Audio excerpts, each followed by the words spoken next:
Professional football in America is a special game, a unique game. Played nowhere else on earth, it is a rare game. The men who play it make it so.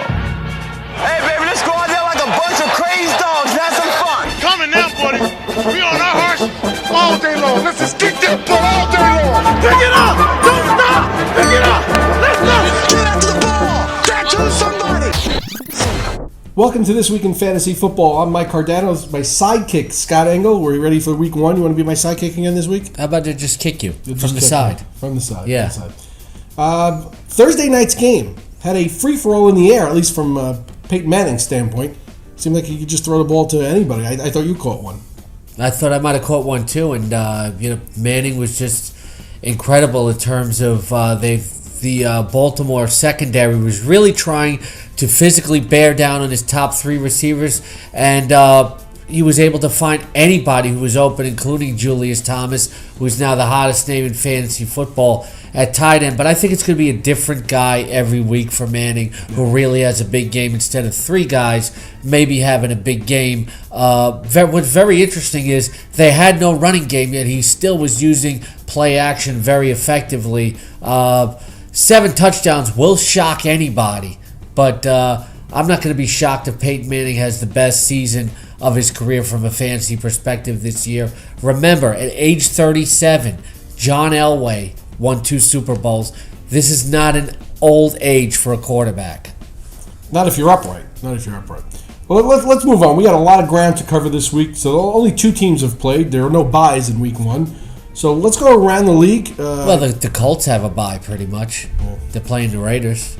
You're not a McFadden guy. You know, we have a question about McFadden for you, one of our readers. I'm ready for it, yes. Okay, all right. Let's start with the, let's see. We have the New England at the Bills. It's a 1 o'clock game on CBS. Forecasting slight showers, 62 degrees. No weather's going to play no factor really there. Who are we looking at? Who's to look at in that game? Weather's really only a factor if there's wind there. I think Danny Amendola's going to have a huge opener.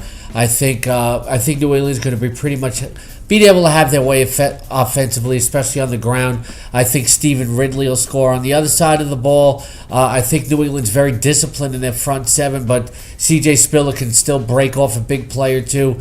I think Stevie Johnson going against Aqib Talib, though. I think Aqib Talib can shut him up, especially if he gets some safety help over the top. So this is going to be all about New England. E.J. Manuel is probably going to play, right? E.J. Manuel is going to start, and I do like him to a degree. Over the course of the season, Doug Marrone and his staff has kept the offense simple for E.J. Manuel. I think E.J. Manuel could have a very good season for a rookie quarterback this year. Now, teams traditionally gain a lot of yards between the 20s on New England. They just don't punch it in very much. So could that possibly translate to stats? I don't think it's going to happen that much this week. I think that New England front 7 is very, very underrated, and I think they'll look very strong against Buffalo this week. Not a big week for Spiller.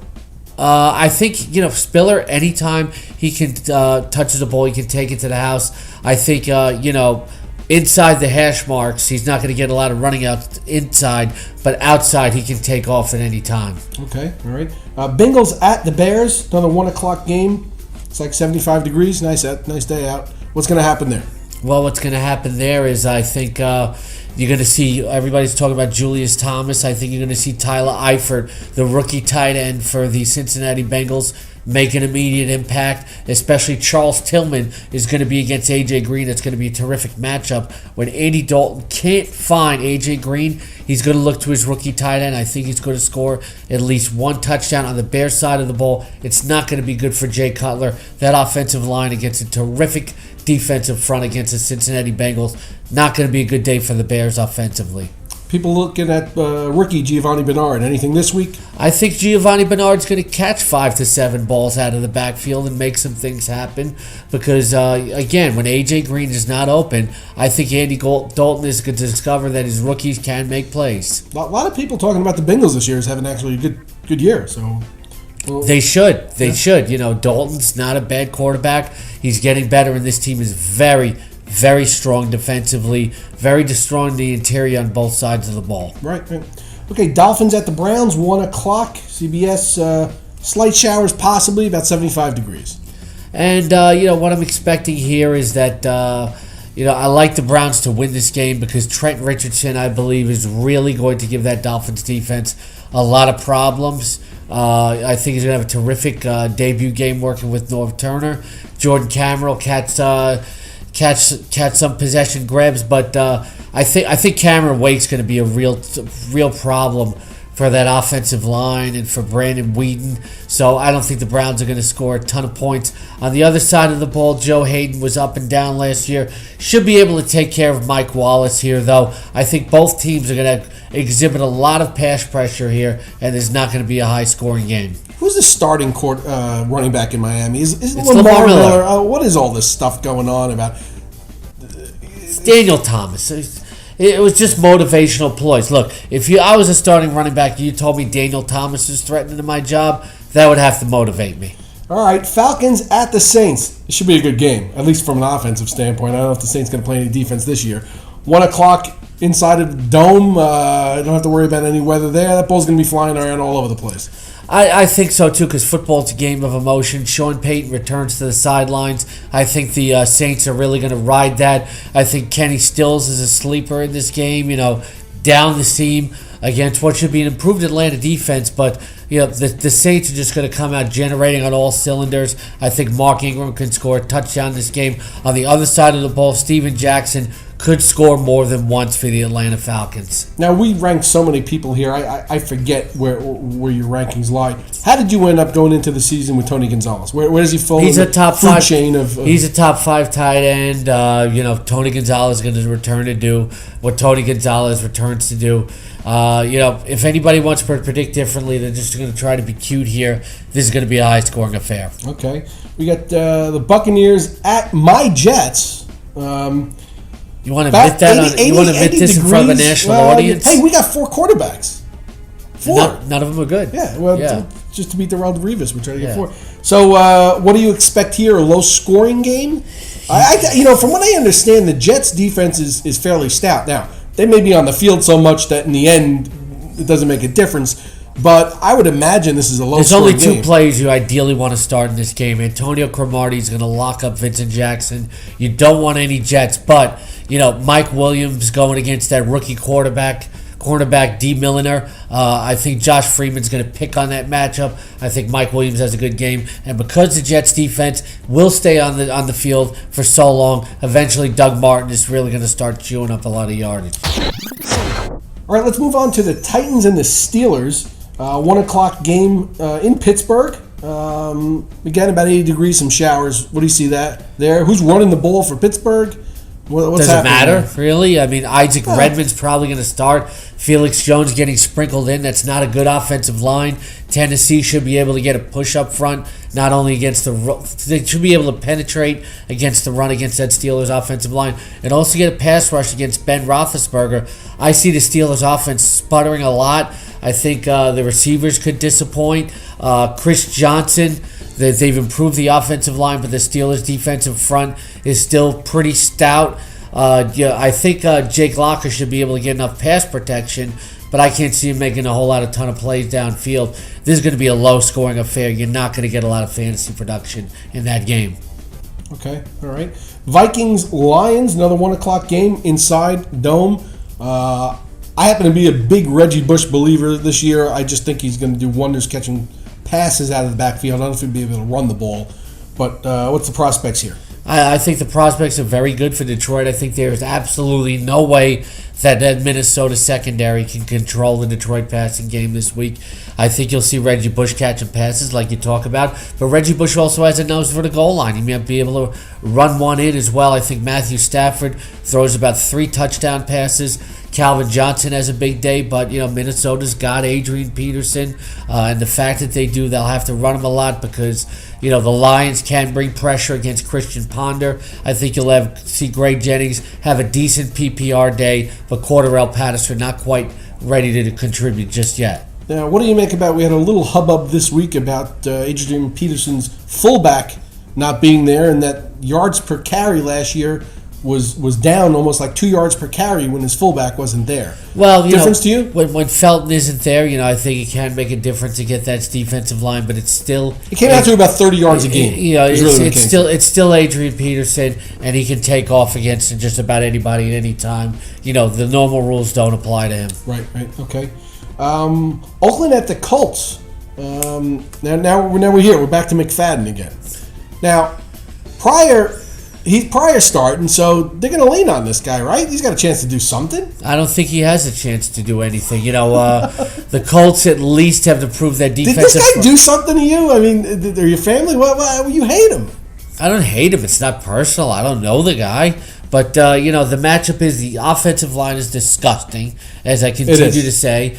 The Colts have addressed some of their issues in the interior that they had last year, enough to the point where they can get a push against that front of the Raiders and get into the backfield and continually stuff Darren McFadden. Terrell Pryor, he's not going to be able to find people open. He's taking coverage sacks. He'll be in adverse passing situations. 3rd and 11, 3rd and 14. Not good for an inexperienced quarterback like that. The Colts are going to have their way because against a shaky secondary, Andrew Luck has too many weapons. All right, talk a little bit about my guy. I pick a couple of guys each year. T.Y. Hilton. What's T.Y. going to do? I think T.Y. Hilton has a shot to score a touchdown and catch some passes down the seam. Andrew Luck's going to have a big day. Okay, let's move on to the Seahawks at the Panthers. 90 degrees, sunny. You know what's going to make it even hotter? What's that? Richard Sherman versus Steve Smith. Two of the ultimate trash talkers in the game. Smith's over the hill, going against each other. Yeah, but his trash talk is it's still at a very youthful level. Not that he can back it up against Richard Sherman, especially if Sherman gets safety help here. The Seahawks defense, one of the best in the NFL. They should have no problem shutting down Steve Smith. I think Cam Newton's going to even have to take off and run, and the Seahawks are going to be ready for it. All throw to go to Greg Olsen, who have a decent game. This Carolina defense should be improved, but Sidney Rice is a height and size matchup that gives them an advantage against some aggressive corners. They can get a pass rush against the Seahawks, but Russell Wilson knows how to evade the rush. He's going to make plays. Who's the quarterback to have in this game? Russell Wilson. Really? Yes. Because Cam Newton against that secondary, who is he going to find open? Newton is devastating near the goal line. He's a huge man. And the other thing is, but that Seahawks defense is so good. You can never underestimate mop-up time. Mop-up time, you can rack up a lot of fantasy points. The losing quarterback can do quite well in a fantasy game. He could, but I don't think it's going to get to that point because I don't think the Seahawks are going to dominate offensively. I think it could be something like a 24-10 type of game where it's not going to be. I don't think Newton's just going to have his spots to pick at all, whereas Russell Wilson will make smart decisions. He'll get the ball to Sidney Rice. Luke Kuechly is maybe one of the best middle linebackers in the entire NFC against the run. I think he keeps Marshawn Lynch under 100 yards, but Lynch still gets in the end zone because, and that I'm just getting a text right now from Seattle that tells me that Marshawn Lynch will get in the end zone. Now, I think the Panthers have one of the most underrated defenses in the NFL. I think they're going to have a fantastic year from the defensive standpoint. From the offensive side, I can't read them. I can't read them at all. D'Angelo Williams, no way you're going to want him this week. Okay, the Chiefs and the Jaguars, 1 o'clock CBS, 88 and sunny. And should be sunny for the Chiefs. Good-looking defense against a pretty much inept offense. I think if the Jaguars fall behind too far, which is possible, you're not going to see enough from Maurice Jones-Drew. On the other side of the ball, I don't think the Jaguars can generate enough of a pass rush. 2 touchdown passes to Alex Smith. 1 to Dwayne Bowe opens things up for Jamal Charles, too. Okay, yeah, I don't think it makes a difference who plays quarterback for the Jaguars. I don't really see it as a competitive game. The Cardinals at the Rams, 4 o'clock, 4:25 Eastern Time, in the Dome. What do we got there? I think the Rams are very interesting. I think, they're missing, the Cardinals are missing Darrell Washington, their best coverage linebacker because of a suspension. I think Jared Cook gets open a lot in the middle of the field. I think Tavon Austin's going to be very busy in the slot. Sam Bradford have a decent day that'll open up things for Dow Richardson, who should be a good flex player as well. On the other side of the ball, the Arizona offensive line is shaky. I think that hurts the running game. But I think Carson Palmer can have a pretty good day because he knows to get rid of the ball quickly, and he's already developed a good rapport with his new wide receivers. Are we going to see the old Larry Fitzgerald or the recent Larry Fitzgerald? I think we're going to see something of the older Larry Fitzgerald. I think Carson Palmer and Larry Fitzgerald want to make a statement coming right out of the gate. All right. Best game of the Sunday, I think. We got Green Bay and the 49ers. What are we looking at there? Mostly sunny, 425 Eastern, 75 degrees. I think, San Francisco got a very underrated offensive line. Frank Gore should be able to run the ball effectively, setting up things for Colin Kaepernick, who should throw frequently to Anquan Bolden. He'll have some good PPR numbers on the other side of the ball. San Francisco very good on defense, too. Not going to be a good opener for Eddie Lacy. The Packers have worked on having their wide receivers get more yardage after the catch this year. And I think you're going to see that in the opener. I think Aaron Rodgers has to get rid of the ball quickly against his pass rush. That means quick hits to Michael Finley and Randall Cobb. I think they'll both have good games. Who's going to have more fantasy points, Kaepernick or Rodgers? I think Kaepernick might, because I think Rodgers is going to have to be very aware of that pass rush. Okay. Giants at the Cowboys. Night 8:30 at night, Sunday night. I don't know whether they got it's a dome thingy there. Retractable right? dome, yes, because God likes to watch the Cowboys. Yeah, there you go. So what, is it a Des Bryant night? Is it a Victor Cruz night? Whose night is it? It's not a Jason Witten night because he'll be needed to stay in and block, but then Romo should be able to get the ball effectively to Des Bryant and Miles Austin. Don't doubt Miles Austin when he's healthy for yardage after the catch. These teams are going to score. David Wilson looking very good in the preseason, slipping tackles, good vision, running more confidently inside. That'll set up Eli Manning for play action to Victor Cruz and Hakeem Nicks. The Dallas corners can handle the Giant wide receivers. I don't think you have huge games from either one of those guys, but they'll be serviceable. Give me one guy in particular watching that game. I think you should watch Miles Austin. Miles Austin, okay. Yeah. All right, we have two games on Monday night. Two games Monday night. We have, we got the Eagles-Redskins and the Texans-Chargers. Yes. So what do we got there?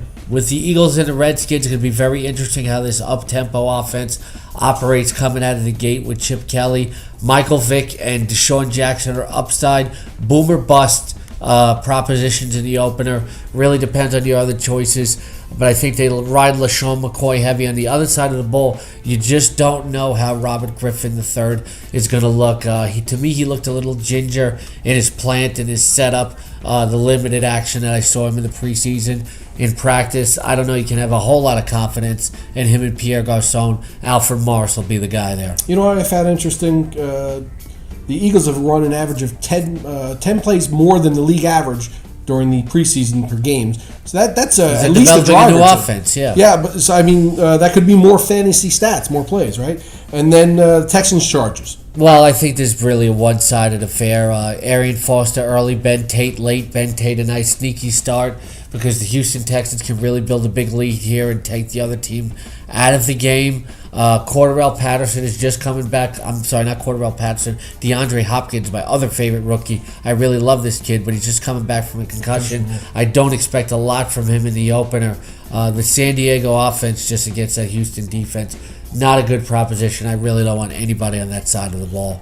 If there's any one player who can really light it up this week like Manning did, maybe not that many fantasy points, but who is it? I think it's Drew Brees. But that's not telling you anything that's really pivotal or anything because you're going to start him. But I just think that team is going to come out so high on emotion this week that Drew Brees could throw 4 touchdown passes. Now's the time to work and strain at a sport that tests the spirit and challenges the brain. Come on, let's go. Yeah, I'd like to have 75 degrees and sunny all the time too, but that's not football. Do you fear the force of the wind, the slash of the rain? We're gonna play it through light and rain. Go face them and fight them. Be savage again.